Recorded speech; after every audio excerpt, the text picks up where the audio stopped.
Hello, hello. There's like an apple box here. I'm not sure why. Someone is trying to tell me something.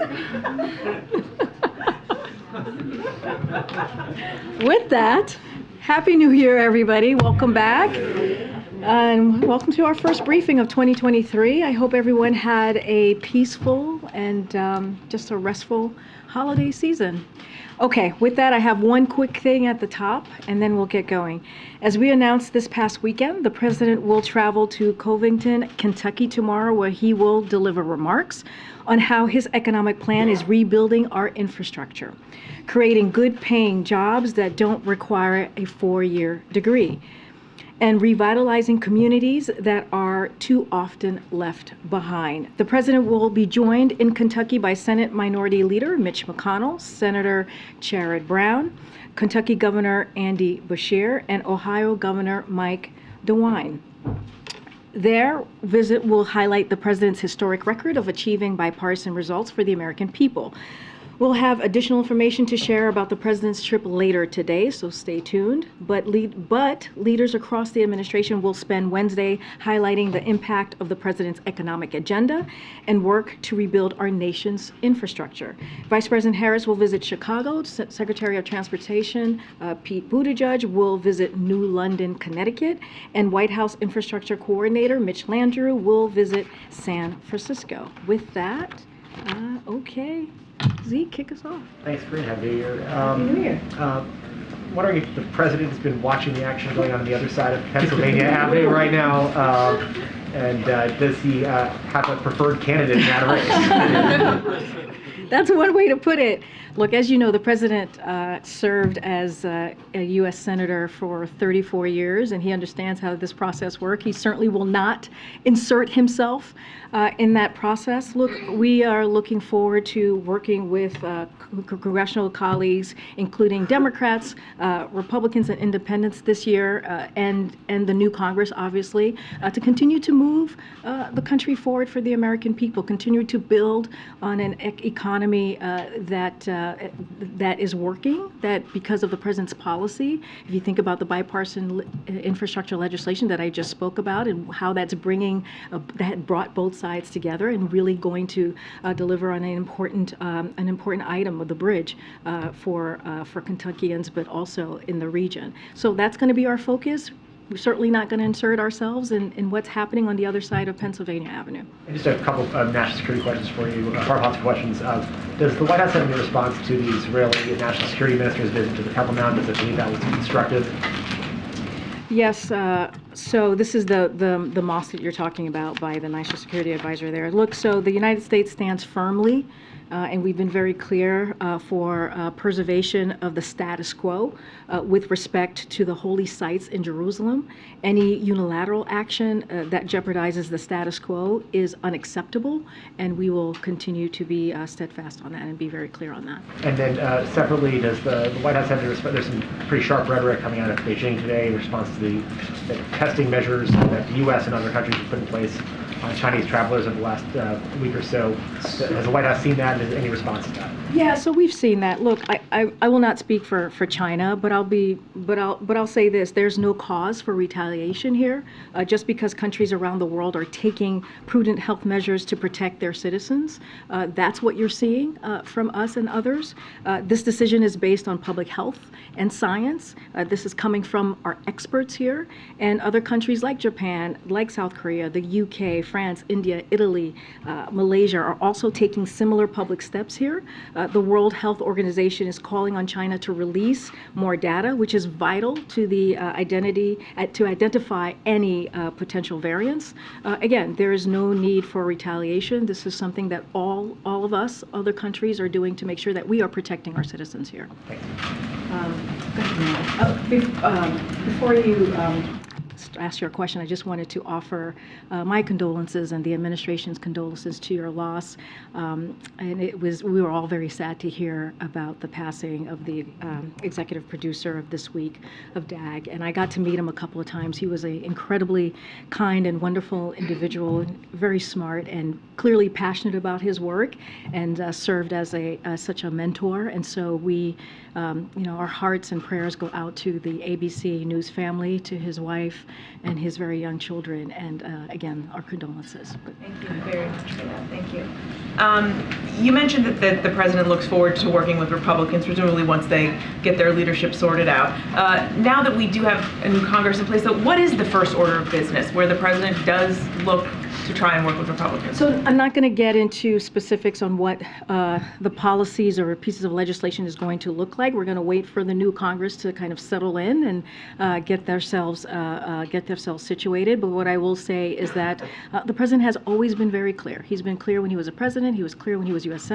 Senator. He was clear on the campaign trail that he's willing to work with Republicans who are willing to continue to deliver for the American people. And it's not just him. This is what the American public said very loudly and clearly after the midterms. They want us to work on a common ground to deliver on the needs of what's important for them, and to do it in the way that we're building the economy from the bottom up and the middle out, as the president has said many times. And he wants to make sure we reward hard work and do this so that, for people who are playing by the rules.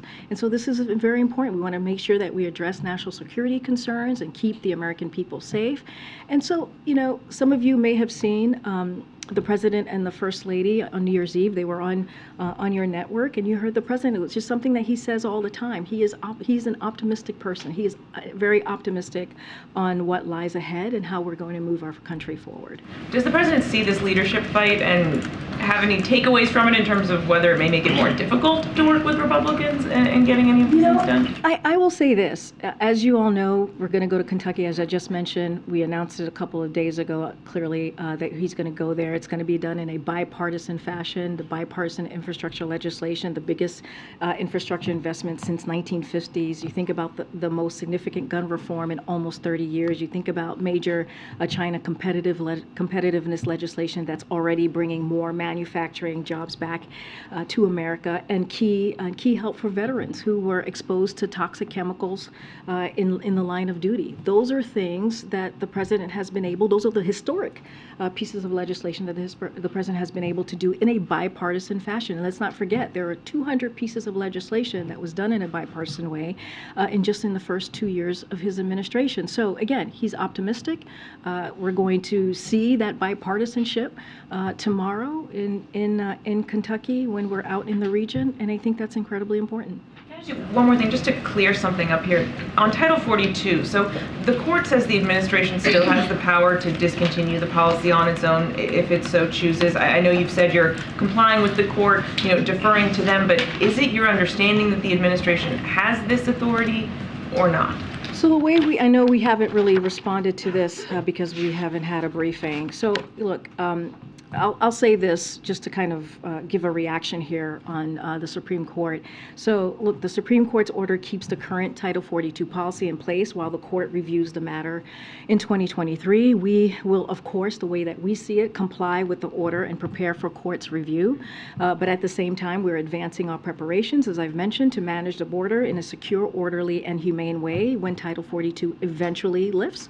And we'll continue expanding legal pathways for immigration. Title 42, as you all know, you've heard us say this many times before, it's a public health measure, not an immigration enforcement measure, and it should not be extended indefinitely. That is our view. That is what you've heard us say as this process has moved forward. To truly fix our broken immigration system, though, we need Congress to act. We saw the president on his first day in office put forth a comprehensive immigration policy legislation, and that he did that to show how important this was, how much of a priority this was for him. The Supreme Court's order gives Republicans in Congress plenty of time, we believe, to move past political finger pointing and join our Democratic colleagues to fix and to work to fix this problem and come forth with a comprehensive way to move forward. But do you agree with the court that you have that authority? So yes, the way that I can speak to it from here, I'm not going to get into specifics. The way that we see it is we're going to comply with what the Supreme Court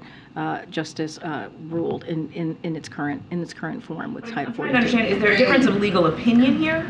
Look, I'm just not going to dive into the legal opinion here or legal kind of the legal back and forth on this or any of the nuance. What I can say is we're going to comply with what the Supreme Court announced and they ordered just last week. But not going to get into the legal opinion. But you can't say whether or not you think you have that authority or not. I'm just not going to speak about it from here. That's a DOJ is doing the legal components of this. What I can say is we're going to comply with the Supreme Court order as it stands from last week. Thank you, Karine.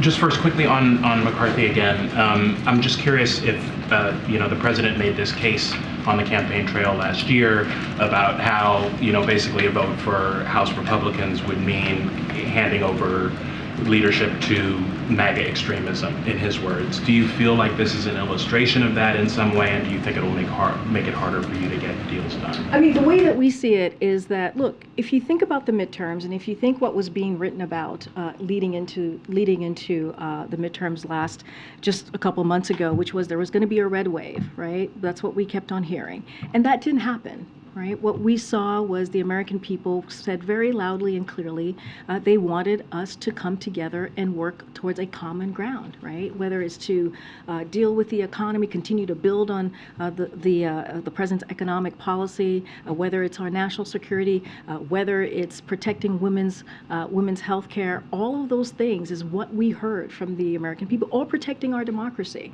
And so the way we saw it, and it was historical, right? If you think about a Democratic president and what we saw from those midterm elections, we hadn't seen anything like that in 60 years from a Democratic president, the success from the midterms.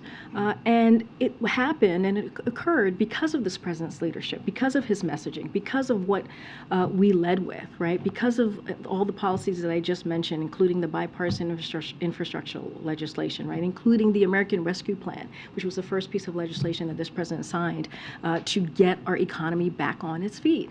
And so we see this very differently. We see that the American public has given us a charge to work together, to work in a bipartisan way, to continue to build on what the president has been able to do the last 2 years. And did you invite Kevin McCarthy to the January 6th commemoration that you're holding here on Friday? I'll have more to say on what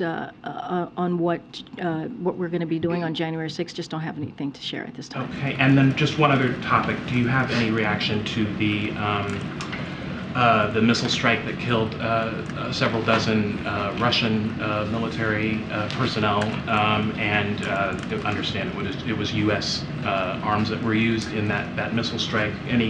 Any comment or concern about So that? I don't have an assessment for you on this. I would not want to speak for Ukraine about their own military operations. Again, I just don't have an assessment to share at this time. And has the president discussed it with Zelensky at all? I don't have anything to read out for you at this time. Go ahead. The event tomorrow is an interesting contrast with what we're seeing on the House floor today.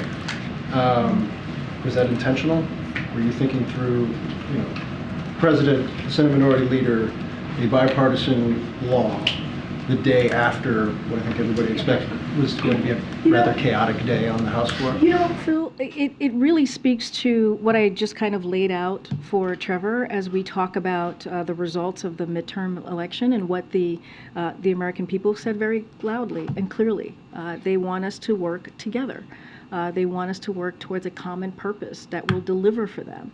But I'll say this: over the holidays, our team was consistently engaged with bipartisan congressional leadership, governors, and local electeds across the country to pull this trip together, from California to Kentucky and Ohio Illinois and also to Connecticut.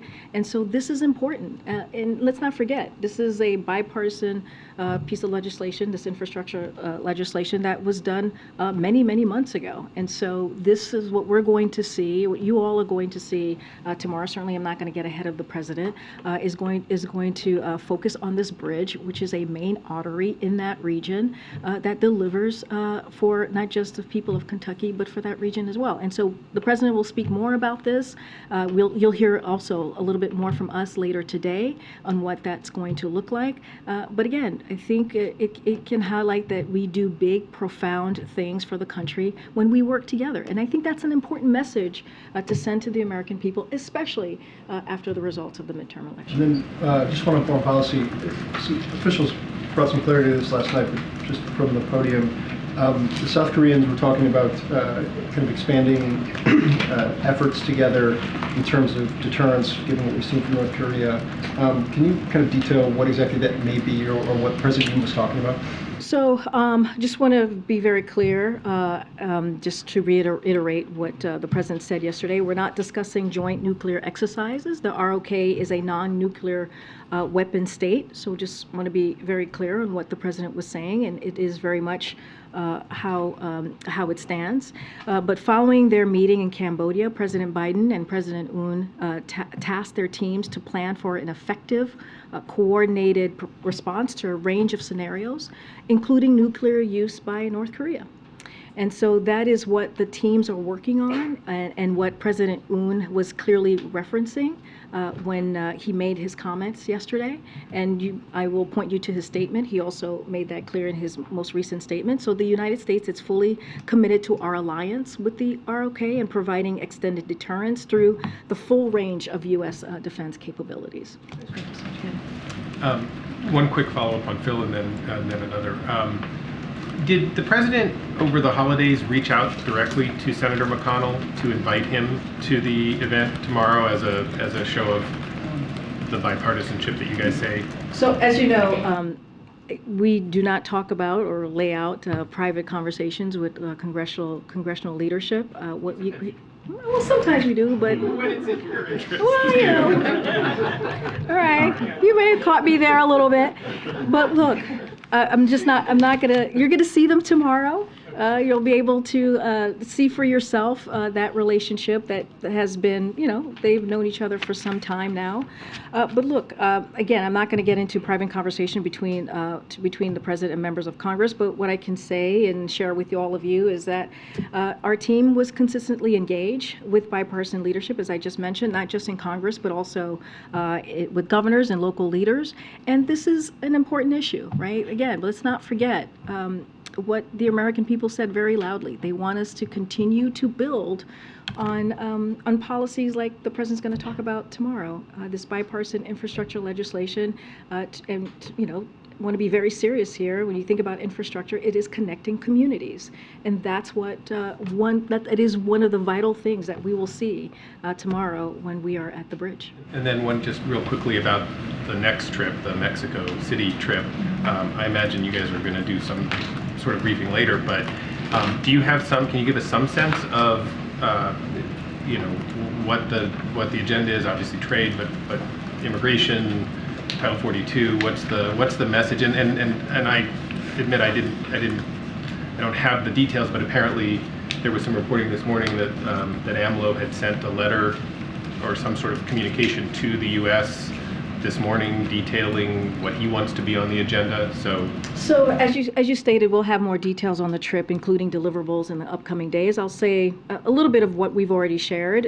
As you know, we're going to go on the 9th and the 10th. The president's going to be traveling to Mexico City for the North American Leaders Summit alongside President Andres Manuel Lopez Obrador of Mexico and Prime Minister, Justin Trudeau of Canada. The NOLS will be an opportunity for President Biden, Prime Minister Mr. Trudeau and President of Mexico to promote a common vision for North America with concrete initiatives that will address climate and environmental challenges, increase North America's competitiveness, protect the health and safety of our citizens, jointly respond to irregular migration in the region, and advance diversity, equity, and inclusion as well. We will, as you noted, as we get closer to the trip, we'll certainly have more to share with all of you.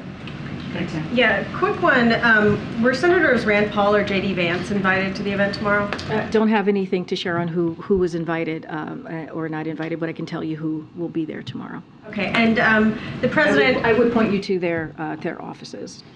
The president had said that he was going to spend this lovely holiday season talking to his family. Has he decided whether or not to run for re-election, and when will he tell us? Oh, goodness. Tell us now. She's smiling for us.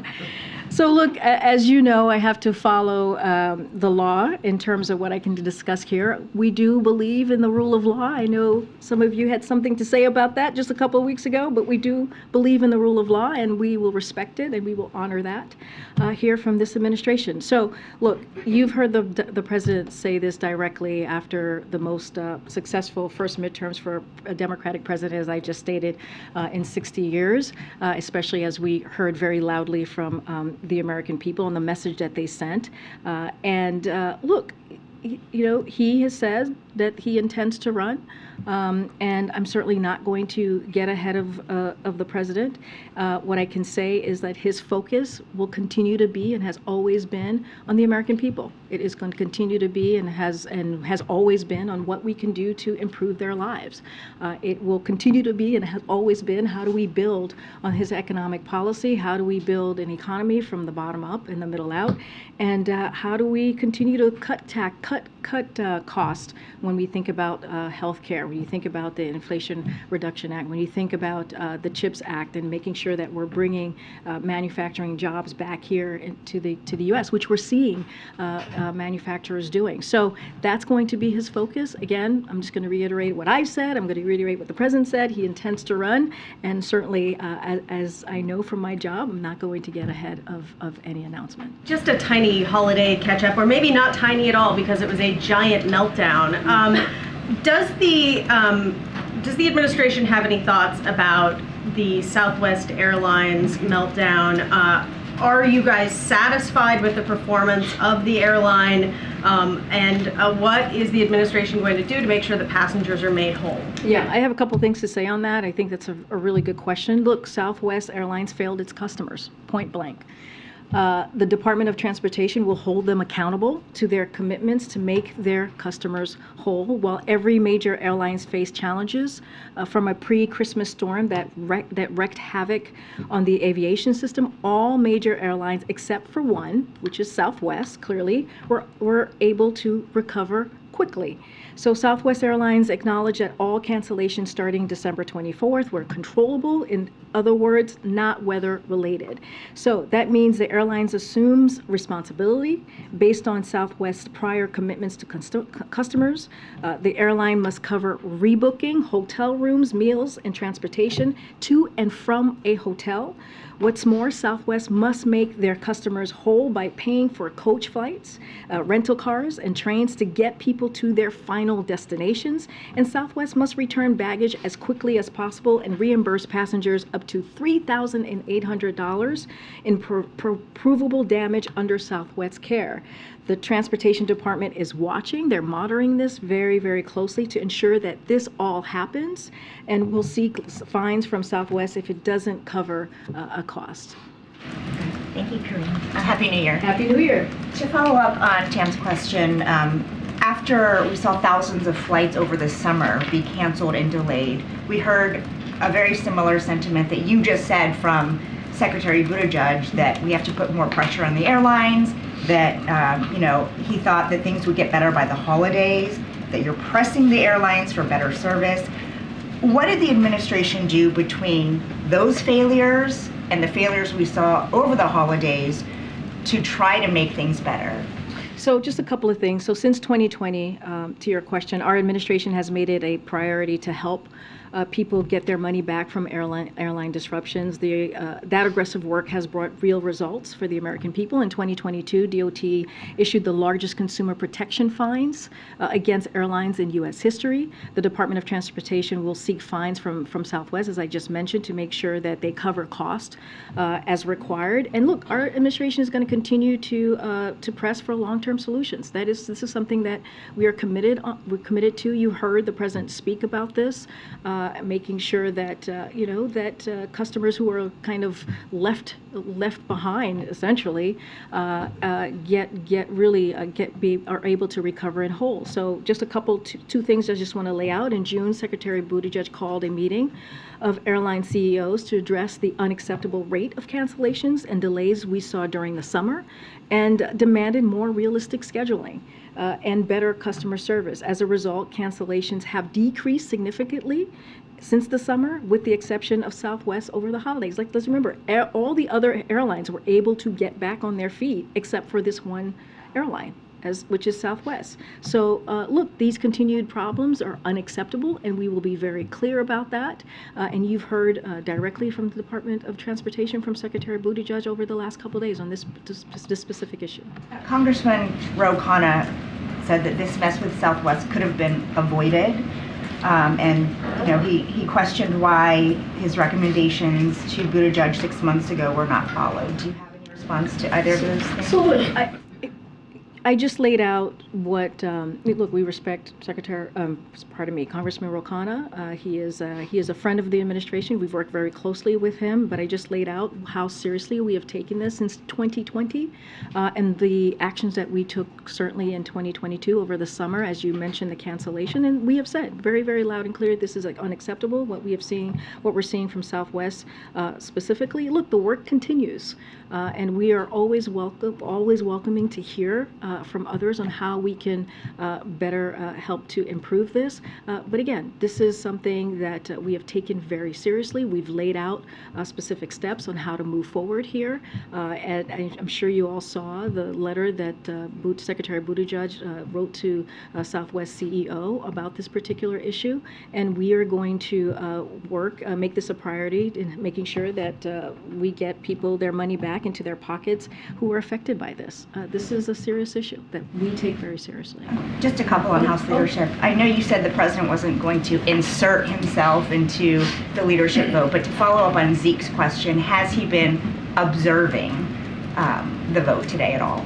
Look, I can't speak to if he's been watching the vote today. What I can say is he's had a pretty busy schedule.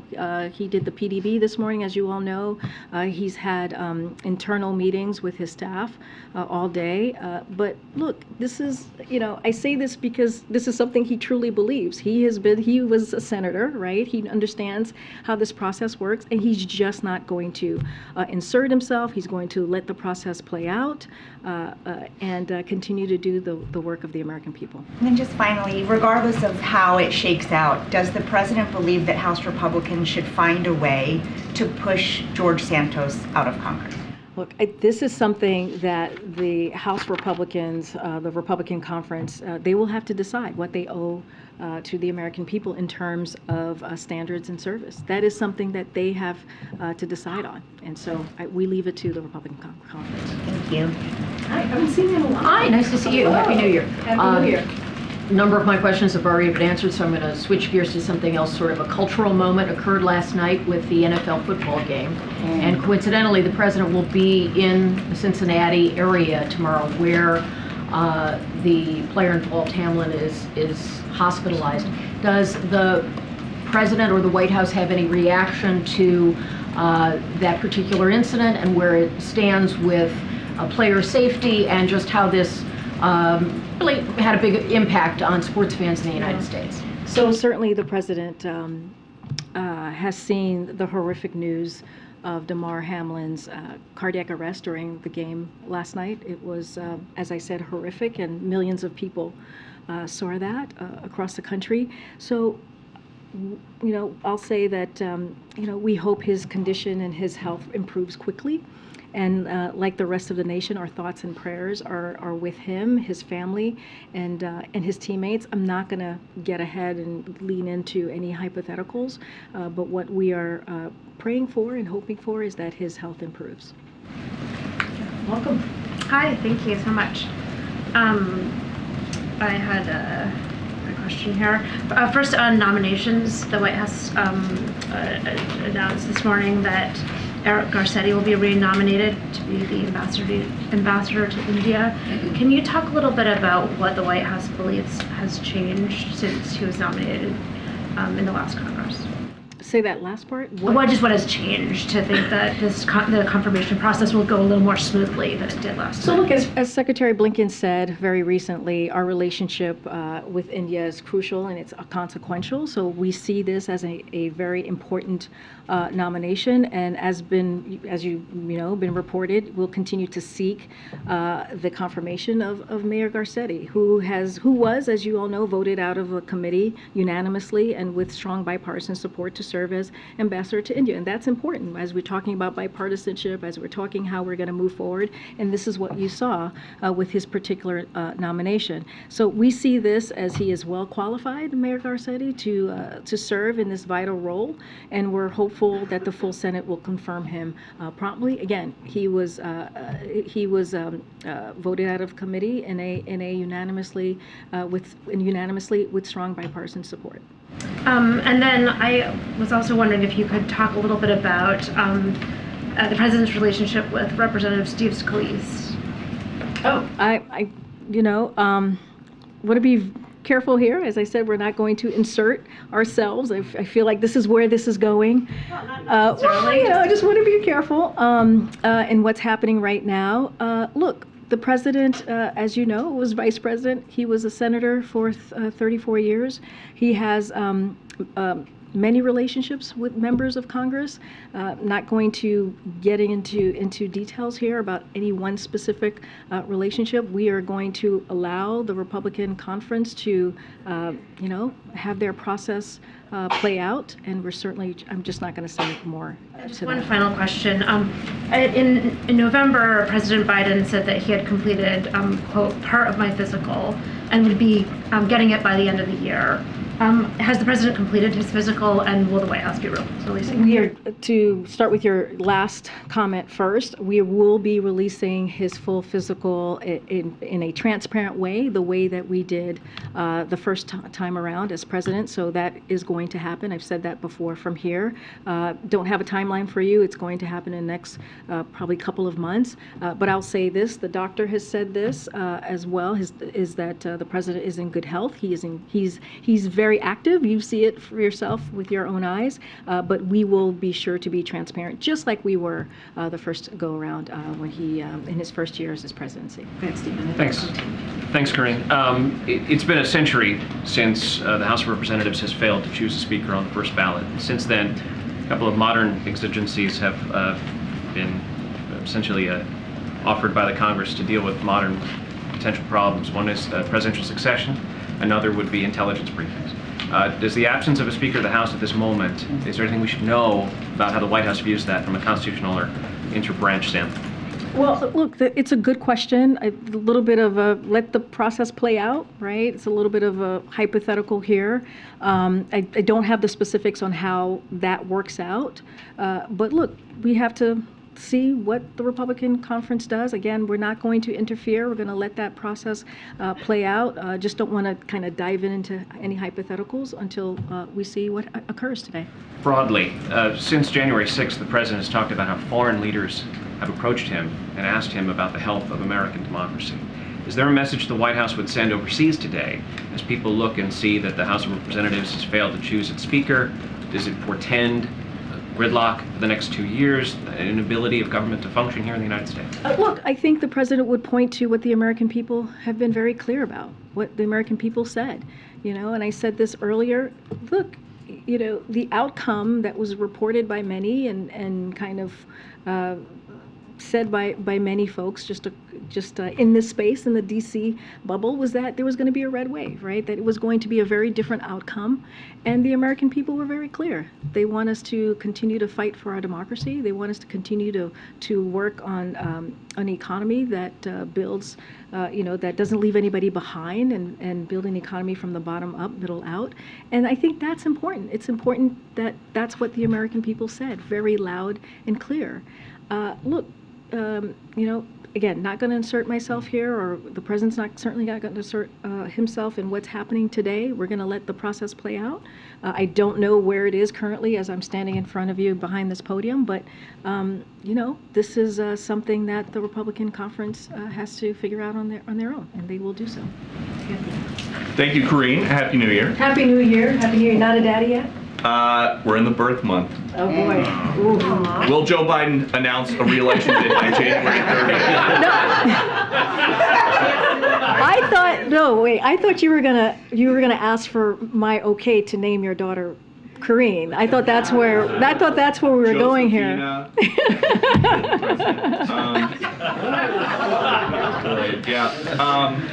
I don't know. I think Karine sounds just as good too. Okay. Yeah, I'm just saying. Take it under advisement.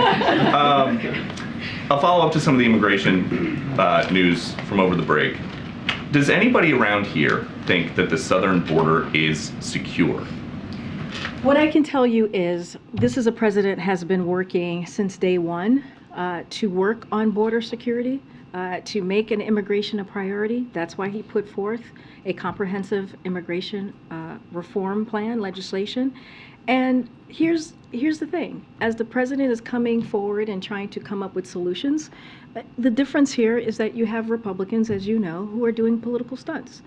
And we've called that out over and over and over again. And the president is willing to work with Congress, Republicans, Democrats, Independents, to work on these issues that matter to the American people. But this is an issue that the president has taken very, very seriously since day one of his administration. But roughly 7,000 migrants crossing every day illegally. Does the White House believe the border is secure? Look, I've told you what we have done, what we have made this a priority. To make sure are they working? To make sure that there's border security measures. Look, here's the thing, Peter. The president has taken historic actions, right, that no other president has been able to do. When you think about the 23,000 agents that we have been able to put out there to deal with the issue that we're seeing at the border. And that is something that he did without a lot of Republican support. Right? Make sure that we are dealing with a real issue. When you think about the smugglers, really putting a plan in place that we deal with the smugglers, right? And we have to be very careful here, Peter, on how we talk about this, because if we talk about it in a way that is misinformation, then it helps the smugglers. And so these are the issues that the president has taken incredibly seriously.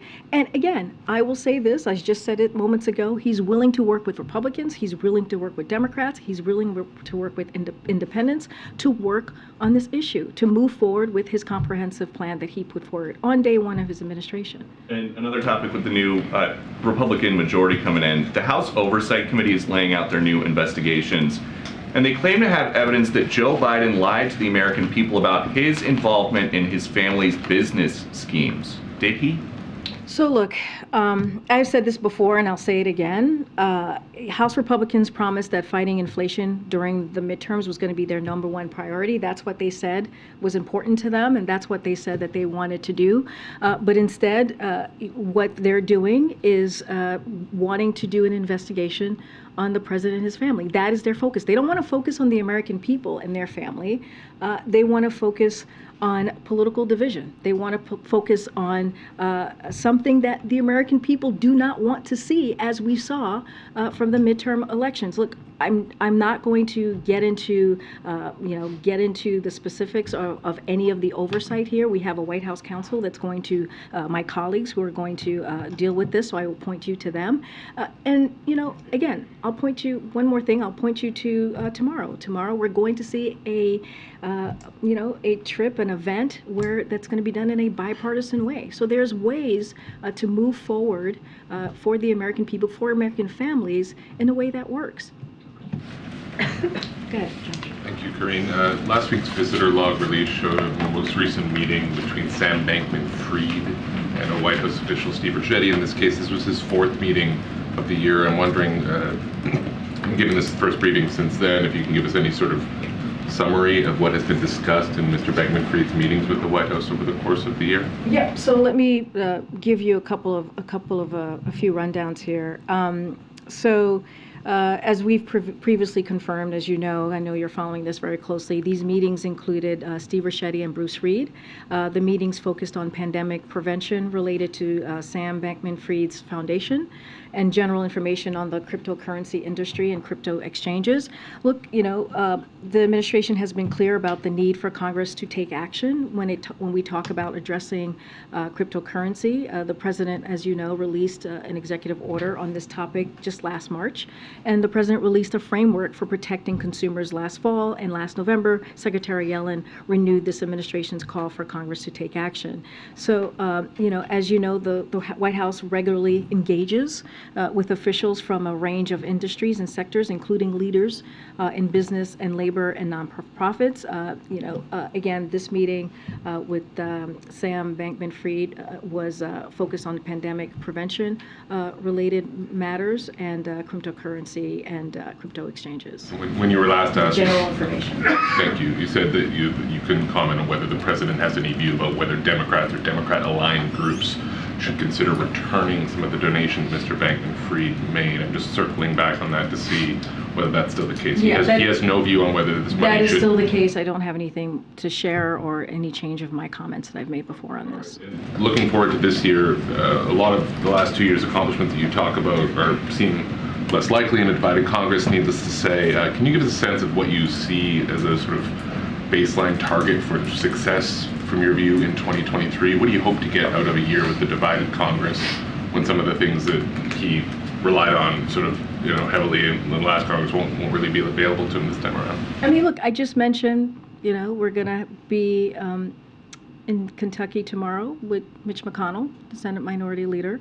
And I think that's important. I think that shows how it is important for the president to show that bipartisanship, right? It is important to show that how the bipartisan infrastructure legislation is going to make a real difference to Americans across the country. And so I think that I know there's a lot of doubt, and I know tends to be a lot of this is politics. There tends to be a lot of negative kind of thinking on how we move forward. But look, this is a president, as senator, as vice president, who has worked across the aisle and has been successful at that. Again, I laid out some key we're talking about historic pieces of legislation that will change the lives of American families across the country. And so that matters. So we're going to continue to do that. We're going to continue to work with Democrats, Republicans, independents who are willing to continue that work that he has done the last 2 years on building on his economic policy. It does not end.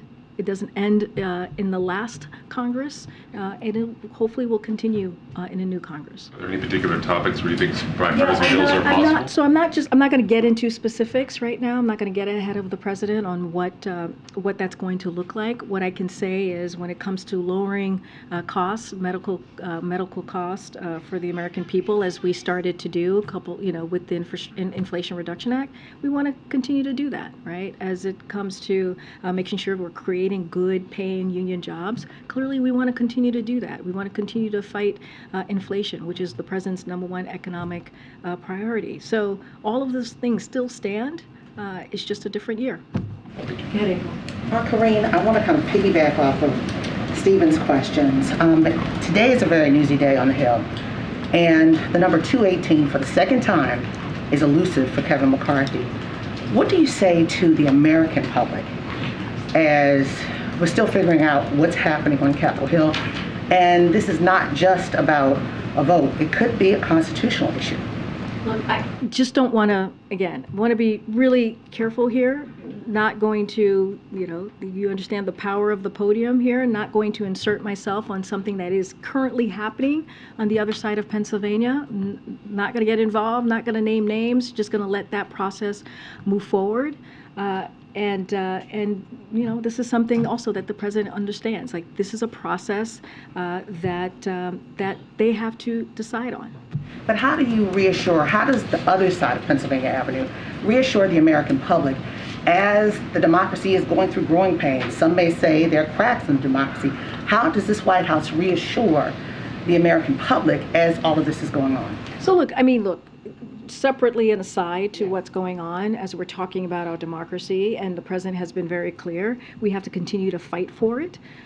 This is something that he will continue to do every day, and we have to protect our democracy. This is something that the president has spoken about in speeches that you have covered, April, yourself, and how important it is to do that. And he feels, as the president of the United States, he needs to speak loud and clear about that. But again, let's not forget, the American people, as you're alluding to, is very much paying attention to this, right? They want us to continue to fight for our democracy.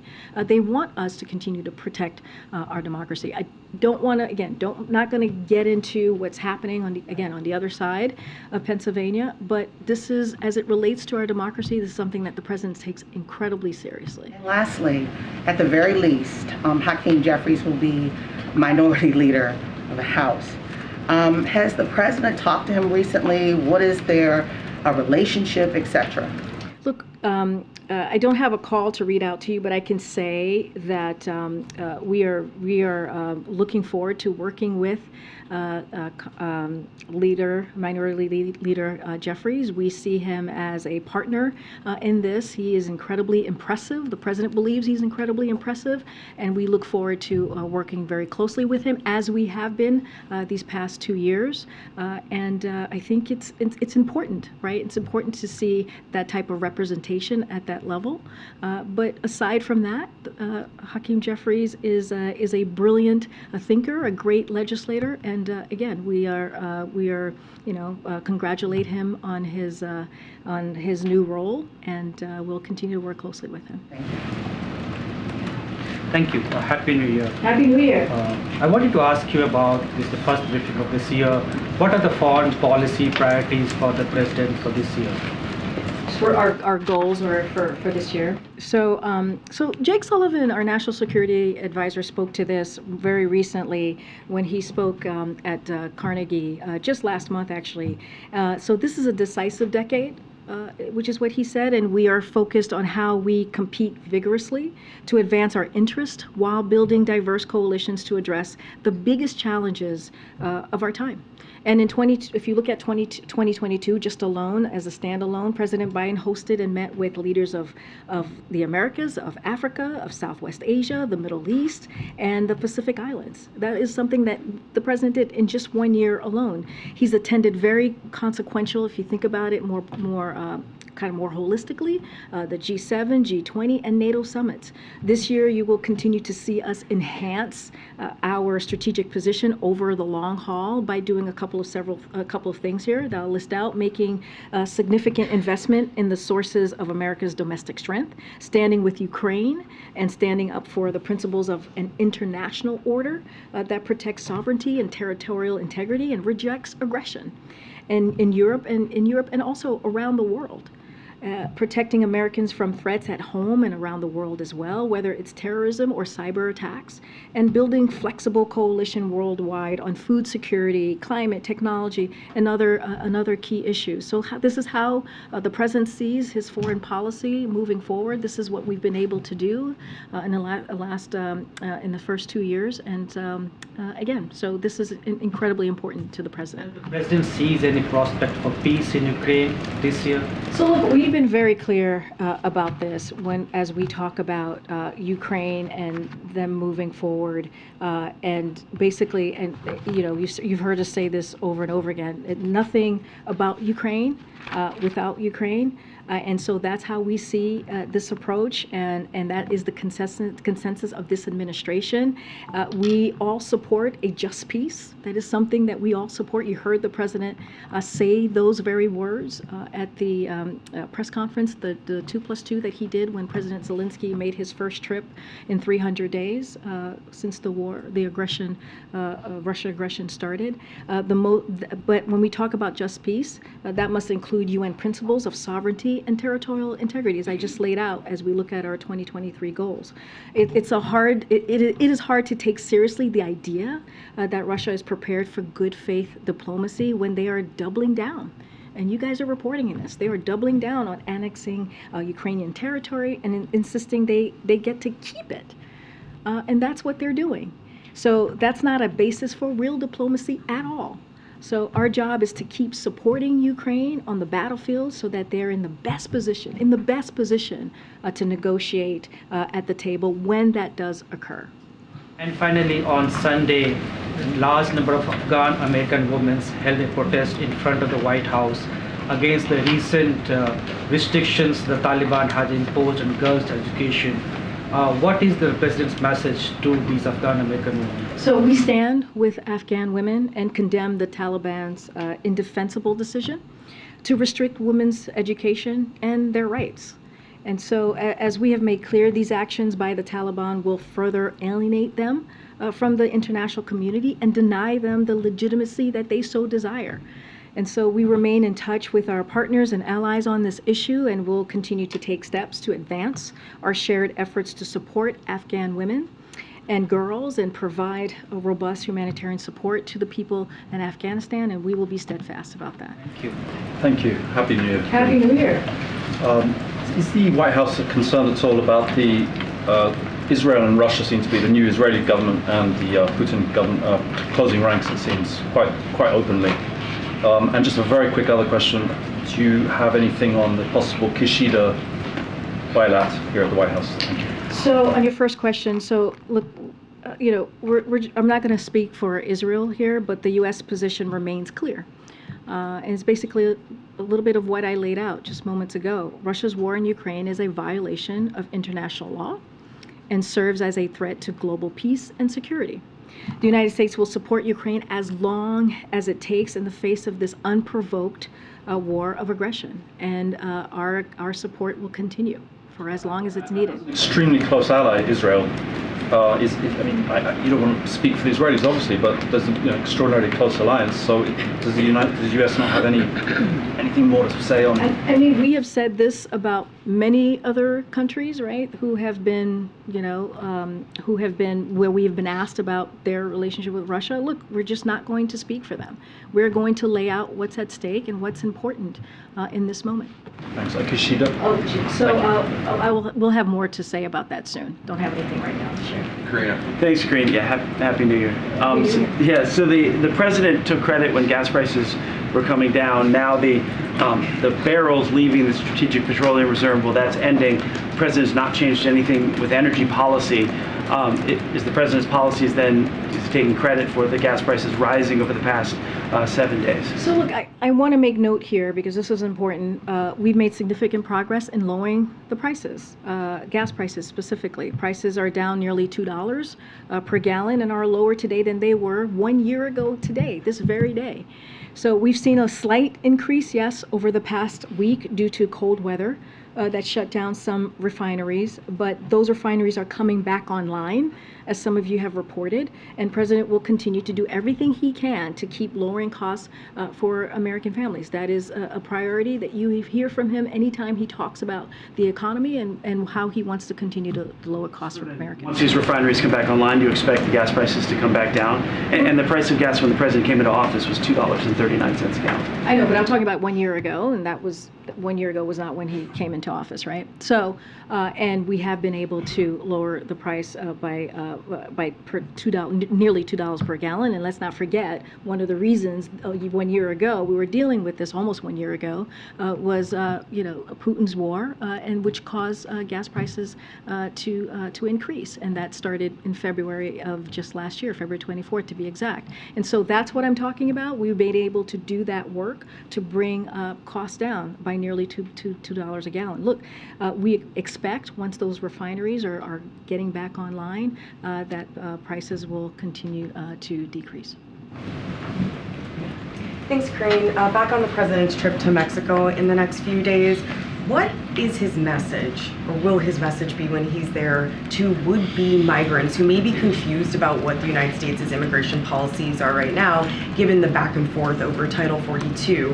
And is there any specific action that he wants President Lopez Obrador to take to help lower the number of illegal border crossings? So, look, I'm not going to get ahead of what's going to be discussed or what's going to be on the agenda. We'll certainly have more to share in upcoming days as we get closer to the trip on January 9th. Look, irregular migration is certainly one of the key issues facing our hemisphere, and it will certainly be one of the important topics of discussion at the NALS, right? That is something that certainly will be discussed. The president is looking forward to meeting with Mexico and Canada to continue coordinating a regional response, which you have seen over the past several months to irregular migration in the region, including through the continued implementation of the principles outlined in the Los Angeles Declaration on Migration and Protection. So we have been working with the two countries for this past year or so on dealing with irregular migration. That is going to continue. Certainly not going to get ahead of that. There's a weird noise happening. Okay. Karine, real quick, Yes, when it comes sorry. to the president, Sorry. when it comes to the president's legislative agenda, do you have any sense of when the State of the Union is going to take place? Do you expect that to be this month? That's a good question. I don't have anything to share with you. As you know, the State of the Union is an important opportunity for the president to lay out his vision in front of not just Congress, but to the American people for this year. And so I know he looks forward to doing that as he did last year. Just don't have anything to share on that. Speaker has to invite him, right? The Speaker does have to invite the That's president, right. but perhaps the president would like to do it this month versus next month. The Speaker, you're right. The Speaker does have to invite him, so don't want to get ahead of that process. Okay. Thanks, Karine. D.C. Mayor Bowser, in her inaugural speech, called on President Biden to end work from home for federal government employees or turn over vacant government buildings. She said, "We need decisive action by the White House to get most federal workers back to the office most of the time, or realign their vast property holdings for use by the local government, nonprofits, businesses, or," she said, "any user willing to revitalize it." Does the White House have a response to Mayor Bowser, and has anybody spoken to her about this proposal that she wants? So this was yesterday. So I haven't checked with the team to see if anybody has talked to her about this or connected about this. But increasing the supply of affordable housing is a priority of this administration. As you know, we've talked about it many times over this past 2 years. That's why the president put forth the Housing Supply Action Plan, and that was to ease the burden of housing cost over time by using a mix of administrative and legislative actions to boost the supply of quality housing in every community.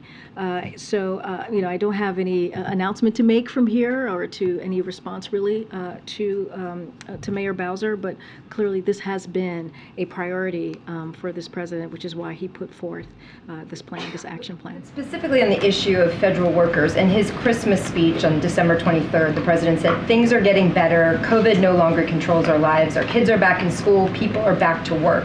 What does he see as the future of federal work in D.C. for the federal workforce in terms of employees working at home versus working in the office, given the large numbers of employees and the large numbers of buildings that they work in this city, and what that means for the downtown area here? No, very good question. Don't have an announcement to make at this point. Look, we listen to the experts, right? We certainly follow the science and listen to the experts. Just don't have anything to announce today on any changes to that particular, as it relates to federal buildings and federal workers. But look, just to reiterate what the president said, we are in a different place than we were when he walked into this administration. He put together a comprehensive a comprehensive COVID vaccination plan that made a difference, that helped put our economy back on its feet. And look at us today. I remember, you guys, some of you were here for Jen's first briefing. There were 14 of you masked up. And look where we are 2 years later. We are in a different place. And so I think that's important to note. We are going to continue to share our message with the American people to get that new vaccine. It is important. It will help continue to get us back into a place where it doesn't disturb our lives the way it did 2 years ago. We know the tools that work. We know what we need to do, and so we need to make sure that we continue to communicate with the American people on getting that vaccine, and so we'll continue to have that conversation. Thanks, Karine. Oh, okay. Karine, question on Pope Benedict. Karine, Pope Benedict, question. Okay, all right. I'll take. Sure. I'll take your. Go ahead. Happy New Year to you. Happy New Year. Actually, two. Okay. One. Two questions. Well, same on Pope Benedict. Okay, Happy New Year's two, meaning two. Okay, gotcha. Yeah, all right, we'll start this all over. Yes, let's start this. Pope Benedict, his funeral is Thursday. The late Pope Benedict, his funeral is Thursday. Is the U.S. sending a delegation to Rome? Do you know? So let me just first say, because we haven't been able to be on the record on this since the passing of the Pope. So as the President said in his statement, as I'm sure you saw, he joins Catholics and so many others around the world in mourning the passing of Pope Emeritus Benedict XVI. He will always remember the Pope's generosity and meaningful conversation they had when he visited the Vatican in 2011. So to answer your question, the U.S. Ambassador to the Holy See, Joe Donnelly, will represent the United States at the funeral of the Pope in line with the wishes of the late Pope and the Vatican. This is what their requests were. This is what their wishes were. And so that's what you'll see from the U.S. Following up, I know you read a statement there, but what did Pope Benedict mean to President Biden as a Catholic? The President, as you know, he takes his faith very seriously. This is someone who is passionate about his faith. That's not something I even need to tell you. You know this for yourself. And he remembers the Pope. Generosity and his meaningful conversation they had when they visited, when the President visited the Vatican back in 2011, and so that's something that the President remembers and holds very close to heart. Okay, all right, guys. What technical issue? We can't load it up right now. All right, well, guys, I'll see you on the road tomorrow, and we'll be back in the briefing room on Thursday. Thanks, everybody. Thank you. Thank you.